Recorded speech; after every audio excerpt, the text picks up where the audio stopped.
বাংলাদেশ সেনাবাহিনীর army service core centre এবং স্কুলের রিক্রুট ব্যাচ 2025-এর সেনাবাহিনী প্রধান কুচকাওয়াজ বুধবার খুলনার জাহানাবাদ সেনানিবাসে শহীদ লে কর্নেল আনোয়ার প্যারেড গ্রাউন্ডে অনুষ্ঠিত হয়।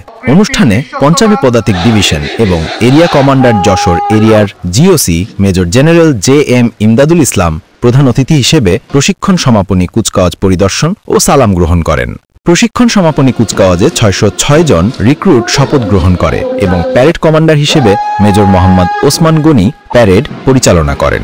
প্রধান অতিথি প্যারেডে অংশগ্রহণকারী সকল নবীন সৈনিককে দেশমাতৃকার সেবায় উদ্বুদ্ধ হয়ে দেশের স্বাধীনতা ও সার্বভৌমত্ব রক্ষায় সর্বদা প্রস্তুত থাকতে বলেন। তিনি দেশের যে কোনো প্রয়োজনে নবীন সৈনিকগণের উপর অর্পিত দায়িত্ব পালনের জন্য নির্দেশনা প্রদান করেন।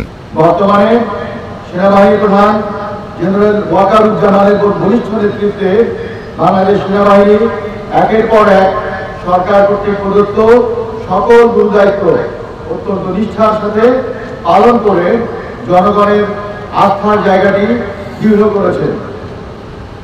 দেশের জনগণের নিকট আমাদের রয়েছে অনেক দায়বদ্ধতা, তাই স্বাধীনতা ও সার্বভৌমত্ব রক্ষার্থে ভূমিকা পালনের পাশাপাশি আপামর জনগণের যে কোনো প্রয়োজনে তাদের পাশে দাঁড়ানো আজ থেকে তোমাদের অপরিহার্য কর্তব্য। আমার দৃঢ় বিশ্বাস তোমরা তোমাদের কর্তব্য পালনে কখনো পিছু পা হবে না। তোমাদের সকলকেই নিজ হতে শারীরিক, মানসিক এবং সমরবিদ্যায় এমনভাবে পারদর্শী হয়ে উঠতে হবে যেন তোমাদের নিয়ে বাংলার মাটি হয়ে ওঠে এক দুর্জয় ঘাঁটি।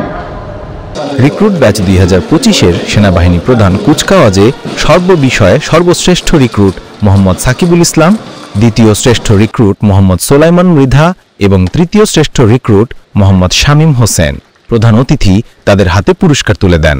অনুষ্ঠানে অন্যান্য উচ্চপদস্থ সামরিক এবং অসামরিক ব্যক্তিবর্গ উপস্থিত ছিলেন। ডেস্ক রিপোর্ট, বাংলার গেজেট।